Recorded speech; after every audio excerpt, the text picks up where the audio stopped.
Yo, what's going on, everybody? This is Fanadian here. I'd like to welcome you all back to another video where today I'm going to be talking about who will be the most improved Miami Dolphins players in this upcoming 2021 season. This will be part of a series of off-season videos I'm going to be doing on the channel. I'm just going to be doing general off-season talk like most improved, who will be the MVPs, who needs to step up and prove themselves this year, and so on. So if you like that stuff, subscribe, and let's get started with this video. So, first guy on this list is kind of a given one, pretty easy, and that's Tua coming into year two. There's been a ton of talk about him stepping up, coming into a second season, how huge getting a proper offseason will be for him. Last year, he spent the entire time rehabbing and recovering from the hip injury. This year, he's in full-on practice mode. We see the videos of him training, throwing with the wide receivers, working with his trainer. He's getting yoked up, like Tua's looking pretty huge.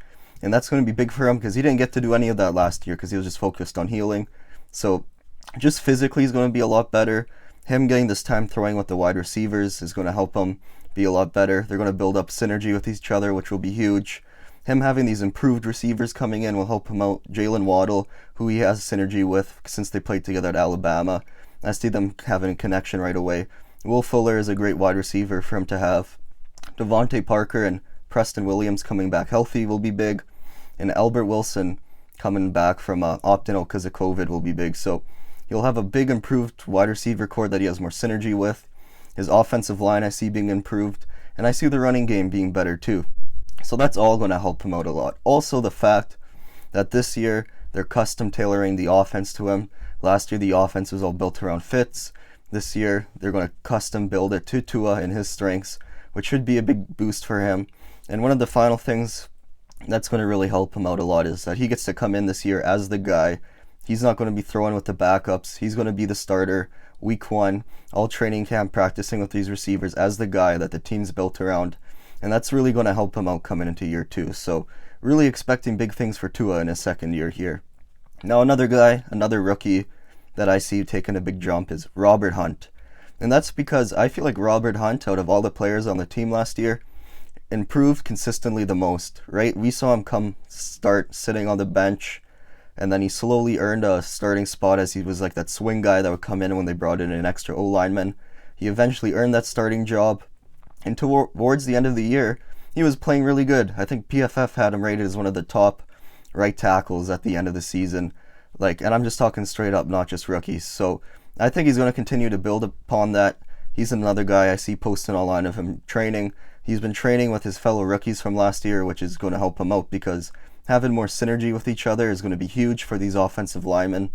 Also, the fact that I see the offensive line as a whole being improved will help him look better because, the offensive line, you're only as big as strong as your weakest link. So having everyone being better will help put them out because you're not going to have one guy stinking it up, bringing down the whole O-line.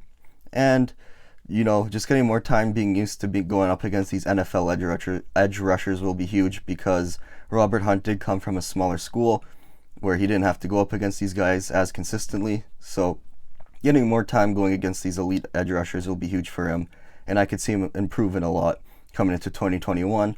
But you could almost make an argument to put any of the rookie offensive linemen from last year to be on this list because they all have shown promise and have reasons why you could be like, I could see this dude taking a big leap, but I have Robert Hunt being my guy. Next, let's talk about someone on the defense, and that's corner Noah Igbonogony.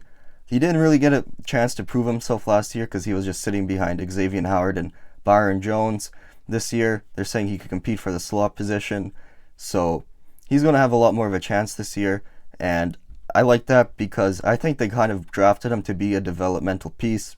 This guy, he's like an athletic freak. Both his parents are Olympians. He's super fast. Like when you see these videos he posts of him working out, he looks shredded. It's just that he only spent 2 years playing corner because he's a converted wide receiver. And that's 2 years at Auburn. Obviously, if you include the NFL one, that's 3. But he didn't really get to play at all. So him getting more time to just practice and learn the position will be huge for him. Obviously, learning from Xavier Howard and Byron Jones is pretty big because I've seen videos of him training with Xavier Howard, which you love to see. The rookie learning from the vets, and also Jason McCourtney, who they brought in from the Patriots. He specifically talked about how he wants to help these young corners learn and develop. So that's going to be huge for him. And he's a guy that I can see just really taking a leap from last year, where he didn't really do too much and actually, having a good contributing role to the defense this year. And I'll finish by talking off about one last guy, and that's wide receiver Lynn Bowden Jr. This guy had to face quite a bit of adversity in his start of his NFL career. For those of you that don't know, he was a wide receiver in Kentucky.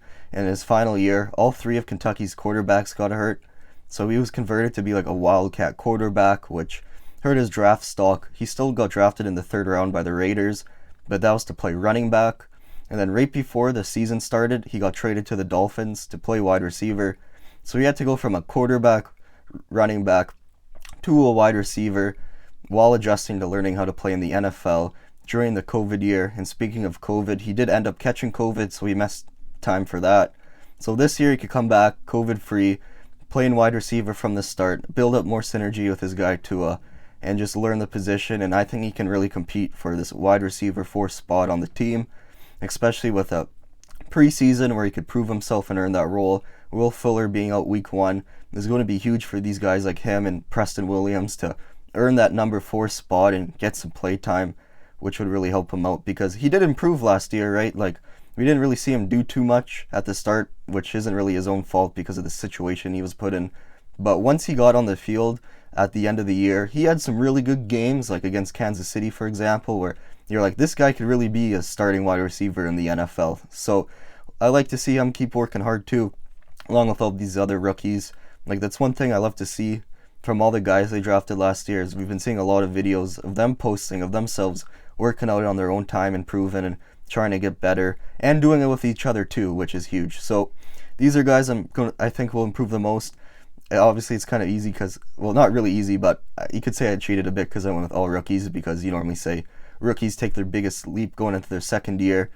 So maybe I could have put someone else on this list like Jerome Baker or Andrew Van Ginkel, but these are the guys that I truly believe will step up the most. Let me in the comments know who you think will step up the most. Did you like this video? What can I improve on? If you like the video, leave a like, subscribe if you want to see more videos, and until then, I'll see you all in the next video.